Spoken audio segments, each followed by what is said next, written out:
There are at least 6 or 7 painters and maybe a writer or two on Ob every war season.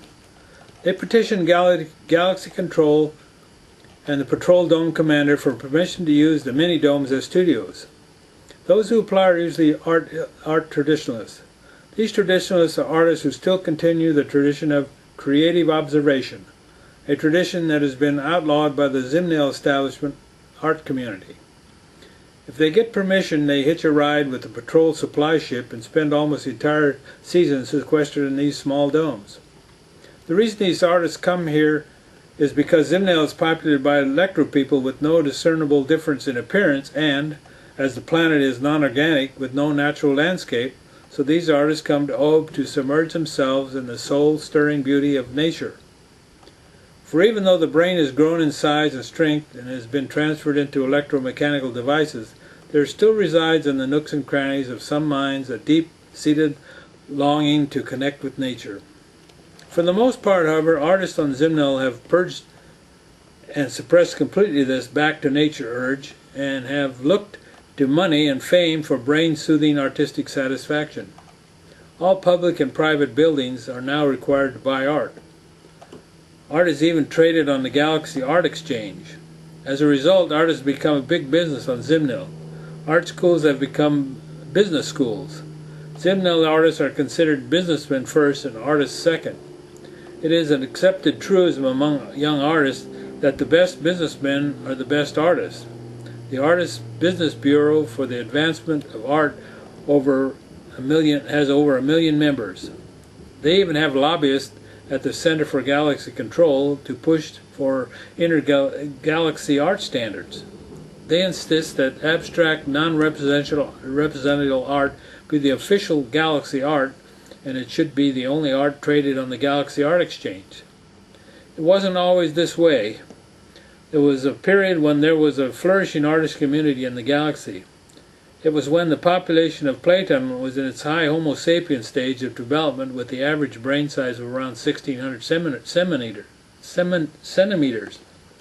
Artists of that period wandered the planet, completely committing their art souls to nature.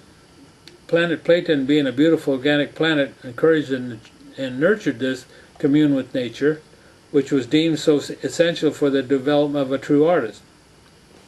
Artists of the period produced some of the most profound and spiritual moving landscape paintings in the galaxy. Visitors from surrounding planets would make the journey to Platon just to view the works of these artists because they were held in such high esteem. For many years it was duty to make a pilgrimage to planet Platon to rejuvenate the soul. To meet and talk with an artist from Platon was a rare privilege. The artists of Platon lived in communes. Their living quarters were austere but adequate. They all shared in the everyday labor of growing food and infrastructure maintenance. They built large temples to display their work. These art temples is where many pilgrims came to view the artwork. They were temples for meditating and soul purification and rejuvenation. All welcome. They were quiet, non-assuming temples, perfect for the contemplation of art. However, as the crowds grew, so grew the potential for making money, and it didn't take long before the unscrupulous money changers saw an opportunity. By manipulating the communication media and using other means which they excelled at, they were able to redefine the meaning of art. They convinced the naive population that art was too sophisticated for them to understand. They convinced people that art was very complicated and need proper analysis before one could truly understand it. Proper analysis that only they and their artist collaborators could provide. It is not surprising that the masses became confused and no longer trusted their inner soul.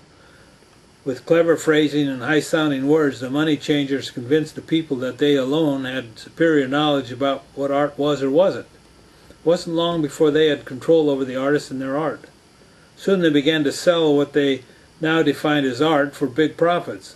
Before long, young artists no longer wanted the landscape. Their young minds were seduced by the prospects of fame and riches.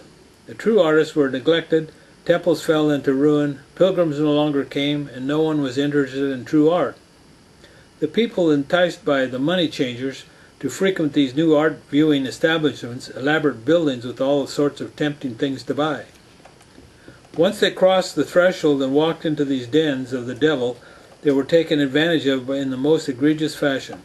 They were told by those within the building that what they were seeing was the best art that artists could produce. They were led to believe that they were at the forefront of plate culture, when in fact they were being deceived in the name of profit and prestige. To take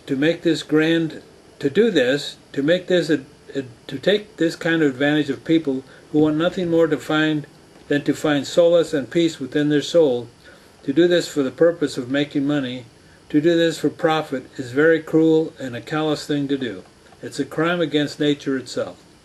By the time the brain transfers to electro bodies were complete in Platon, the concept of artists as businessmen had taken root, and it was well entrenched. When a large portion of the population moved to the new non-organic planet Zimmnel, the business of art flourished. The idea of painting from nature never occurred to the painters on Zimmnel. That's because nature as subject never entered the artist's mind. It's abstract or nothing. In spite of this, there are still a few artists where nature's DNA survives. It has managed to tuck away deep in the wrinkles of the brain a desire to connect.